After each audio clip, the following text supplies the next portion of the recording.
Assalamualaikum warahmatullahi wabarakatuh. Alhamdulillahirrabbilalamin. Bersyukur kita kepada Allah dan berselawat kita kepada baginda Rasulullah dengan mengucapkan Allahumma salli ala Sayyidina Muhammad wa ala ali Sayyidina Muhammad. Assalamualaikum ya Rasulullah.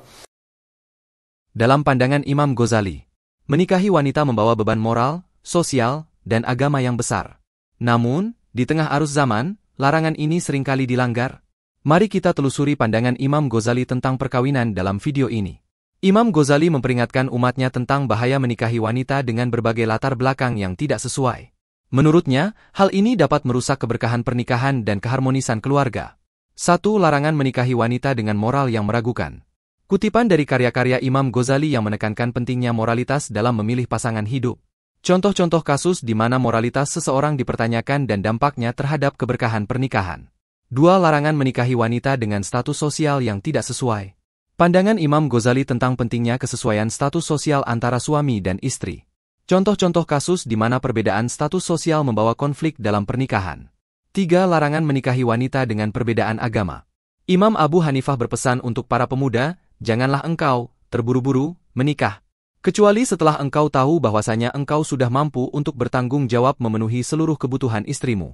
Carilah ilmu terlebih dahulu, kemudian, setelah punya ilmu, kumpulkanlah harta benda dari jalan yang halal lalu menikahlah. Menikah haruslah meluruskan niat terlebih dahulu. Niatlah menikah karena cinta pada Allah Subhanahu wa Ta'ala, dan berusaha menghasilkan keturunan untuk berlangsungnya kehidupan manusia, mengikuti sunnah Rasul serta menjaga diri dari perbuatan haram yaitu zina. Namun sebelum jauh meniatkan hal itu, ada baiknya pertimbangkan kriteria calon istri terlebih dahulu. Menurut Imam Ghazali, tipe perempuan di bawah ini sebaiknya tidak dinikahi oleh para lelaki. 1. Al-Annanah. Ialah perempuan yang suka mengeluh dan mengadu. Menikahi perempuan tipe ini membuat suami sulit mencapai kedamaian dalam keluarga. Sebab, suka mengeluh tidak mendatangkan manfaat apapun. Sedangkan mengadu sering merusak hubungan baik dengan sesama, baik kerabat maupun sahabat. Apalagi jika yang suka diadu istri adalah mertuanya sendiri. 2. Al-Mananah. Ialah perempuan yang suka mengungkit kebaikan dan jasanya. Menikahi perempuan ini membuat lelaki terhambat menjalankan perannya sebagai imam dalam keluarga. Bagaimana tidak? Jika tengah terjadi perbedaan pendapat, si istri sering mengungkit kebaikan yang ia lakukan hingga mengalahkan argumen suami. Lebih-lebih bila secara ekonomi si istri berada di tingkat lebih tinggi dari suami. Sudah dipastikan peran pemimpin keluarga bagi lelaki benar-benar terhambat. 3. Al-Annanah. Ialah perempuan yang suka menceritakan dan membanggakan orang di masa lalunya. Bila ia janda, ia cenderung lebih membanggakan mantan suaminya. Pun bila ia belum pernah menikah, ia membanggakan ayahnya dan membandingkan dengan suaminya dalam segala hal. Lebih parah lagi, bila ia diketahui pernah berpacaran dan ia membanggakan mantan pacarnya di depan suaminya. 4. Al-Arakoh. Ialah perempuan yang mudah tergoda untuk membeli barang tertentu. Ia bersifat konsumtif dan sangat boros. Menikahi perempuan ini mau tak mau bisa menguras kantong suami. Pun bila suaminya adalah orang kaya, namun boros tetaplah hal berlebihan yang tidak disukai dalam Islam. Banyak realita di masyarakat ini, gara-gara ingin menuruti kemauan istri, si suami rela melakukan apapun. Sekalipun harus terjerumus dalam jurang keharaman. Nauzubillah. 5. Al-Barrokoh. Al-Barrokoh memiliki dua pengertian menurut Imam Ghazali. Pertama, berarti perempuan yang suka berhias sepanjang hari. Ini termasuk perilaku berlebihan, baik dalam segi pemakaian kosmetik maupun membuang waktu yang seharusnya dapat ia manfaatkan untuk melakukan kewajiban sebagai seorang istri. Kedua, Al-Barrokoh diartikan perempuan yang tak mau makan dan lebih suka mengurung diri sendiri. Singkatnya, ia termasuk baperan. Bisa dibayangkan bila lelaki memperistri perempuan seperti ini? Apakah akan mencapai kehidupan yang sakinah, mawaddah warohmah dalam berkeluarga? 6. As-Sadaqah.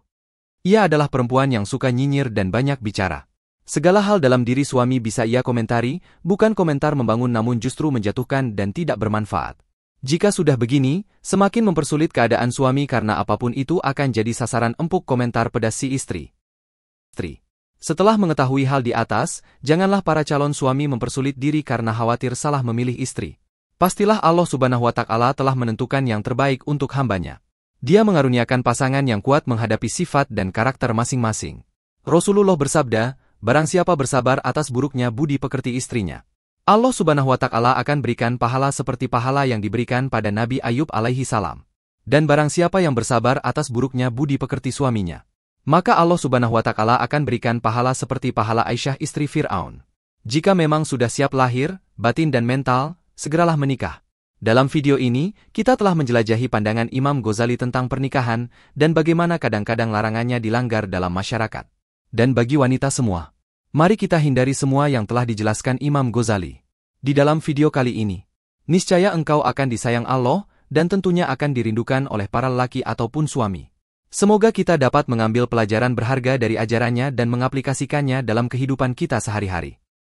Terima kasih, sampai jumpa di video berikutnya. Terima kasih. Assalamualaikum warahmatullahi wabarakatuh.